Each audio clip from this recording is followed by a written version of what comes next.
Hello, BookTube friends. Back with another video today, continuing my reading and review of Stephen W. Sears' Gettysburg. And yesterday I read chapter 1 and talked about that in a video. Today I read chapters 2 and 3, and I will summarize those here today. They are relatively short chapters compared to the chapters that follow that deal especially with the actual battles.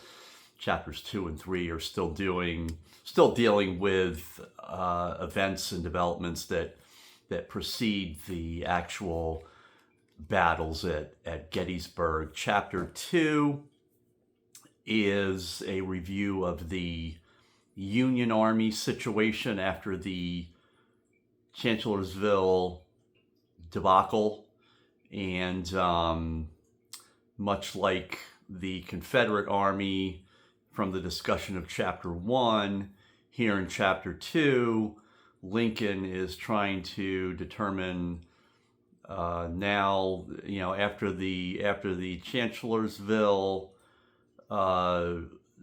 defeat, essentially, in which the Army of the Potomac under Fighting Joe Hooker has been chased back across the Rappahannock. At what point should the Army renew its attack on Lee's armies and press into Virginia? And so that's where the chapter opens. And so after the Battle of Chancellorsville, actually the rank and file in the Army, according to Sears, are not really that discouraged. Some of them are not crazy about Hooker and think that they haven't been very well led in battle, but for the most part, Hooker has done a pretty good job of rebuilding the Army after the defeat at Fredericksburg in December of 1862. A lot of his men generally like him, but there is wide discontent among the officer corps and the leaders of the different corps components of the Army of the Potomac. And after the Battle of Chancellorsville, they begin to make efforts to have Hooker ousted and to replace him with General George Gordon Meade, even though Meade is not the next in line, and neither does Meade seem to want the job. But and that's what Lincoln will find out, that many of the generals want to get rid of Hooker, but none of them want to actually be given the reins of the Army, and so Lincoln decides to stick with Hooker, and so we don't get to the stage in chapter 2 where Lincoln replaces Hooker with Meade. So at this point, it's still Sears is talking about the aftermath of the Battle of Chancellorsville, kind of what went wrong, and how the Army was reconfigured after that battle. There wasn't too much of a change. One of the corps commanders, Darius Couch, I think his name was, didn't want to continue to serve under Hooker, so he exited and he was replaced by, I took some notes here so I could try and get the name straight this time. He was replaced by Winfield Scott Hancock, Hancock the Superb, as he was referred to. Sorry for that bump in the camera. That's my cat that has knocked things array. The leaders of the attempted coup, or the ousting of Fighting Joe Hooker, were Darius Couch from the 2nd Corps, Henry Slocum from the 12th Corps, and John Sedgwick from the 6th Corps. And Lincoln did ultimately offer the Army of the Potomac generalship or commandership to John Reynolds from the First Corps, but he wanted promises from Lincoln and the Department of War that essentially none of them would interfere in his decisions, and Sears mentions that was essentially asking to ensure that the military didn't lose control of the war-making effort to the civilian arm of the government, and so that was not something those were not conditions that Lincoln was going to accept. So things are basically at a stalemate. And of course, the Army of the Potomac up till this point has not been showered with success. And Sears kind of reviews the frequent changing of the commanders of the Army of the Potomac, and Lincoln didn't want to follow the Battle of Chancellorsville by just doing another knee-jerk change in commanders. The Army was first led by Irvin McDowell during the initial Battle of Bull Run. He was sacked in favor of George McClellan, who in the summer of 1862 was sacked or at least pushed aside after the failure of the Peninsula Campaign. And part of the Army of the Potomac was divvied up and taken over by John Pope, who then suffered defeat in the second Battle of Bull Run at Manassas. And the Army was given back to McClellan, who fought at the Battle of Antietam. And then after the Battle of Antietam, Lincoln replaced him with Ambrose Burnside, who was defeated at Fredericksburg in December of 1862. And then after that debacle, the generals wanted to get rid of him. They really wanted to replace him again with George McClellan. That is, the other Corps commanders wanted to bring McClellan back, and of course Lincoln didn't want to do that.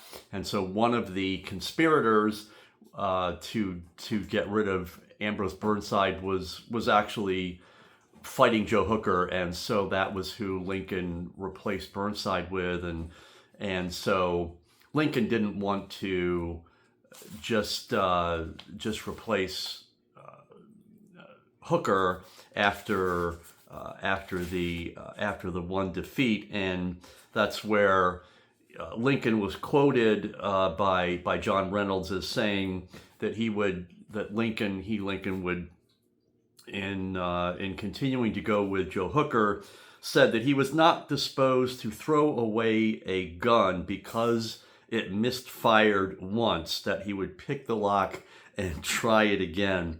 So that was kind of the fanciful language of Abraham Lincoln in making the decision to stick with Joe Hooker. But a very interesting chapter that looked at the different Corps commanders and the division commanders under them, and then the commanders of the brigades, and then the lower levels of the Army. And so I found that pretty interesting. Kind of one of the leading scapegoats of the Battle of Chancellorsville was the commander of the 11th Corps, that was Otis Howard, who was attacked by Stonewall Jackson, and did not handle that attack well, was surprised by it. And so one of the problems with Hooker, according to Sears, is Hooker probably would have survived longer in charge of the Army, but he really just talked too much. He ended up alienating even some of the men that he had sort of promoted.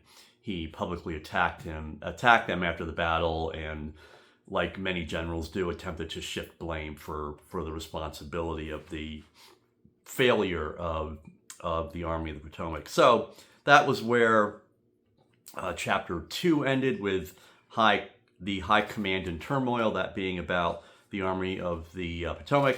Chapter 3 picks up the action again, or the developments, I should say, with the Confederate armies and the move of General Lee to gather his forces and begin the march into Maryland and Pennsylvania. And because of the death of Stonewall Jackson, who was the second of Lee's corps commanders, Lee had to replace him, and Lee decided he also wanted to reorganize the army, so he created a third corps.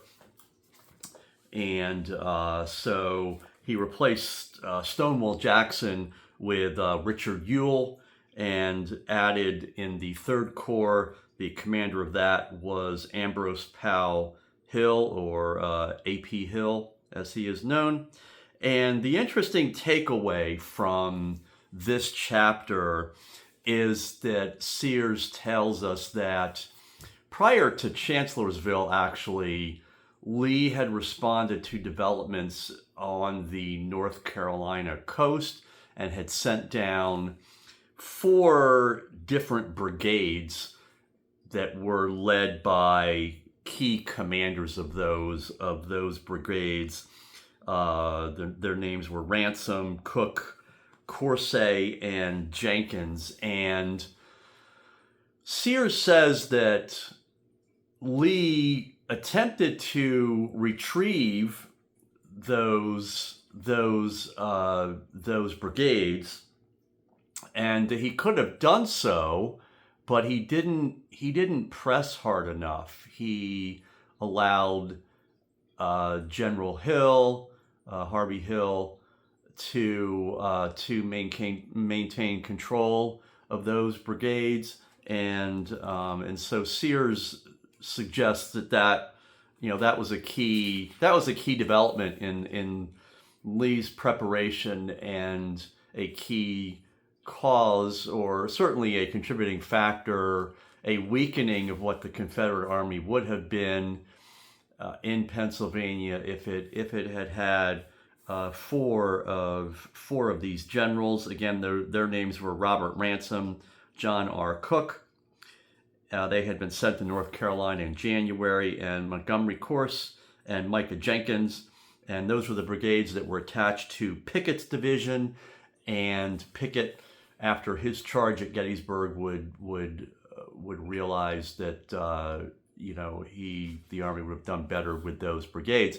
And Sears just says that for whatever reason, Lee did not strive hard enough to overrule Daniel Harvey Hill, the North Carolina commander, and bringing those brigades back into the Army of Northern Virginia. So I found that quite interesting, and that's basically where that chapter ends. It was a relatively short chapter, and so I decided to double up on my reading today of Gettysburg and read both of those chapters. And the chapter does close with an indication that Lee had set June 3rd as the date by which the Army would start moving north. And so we're about to get into the action, or at least we're getting a little closer to it.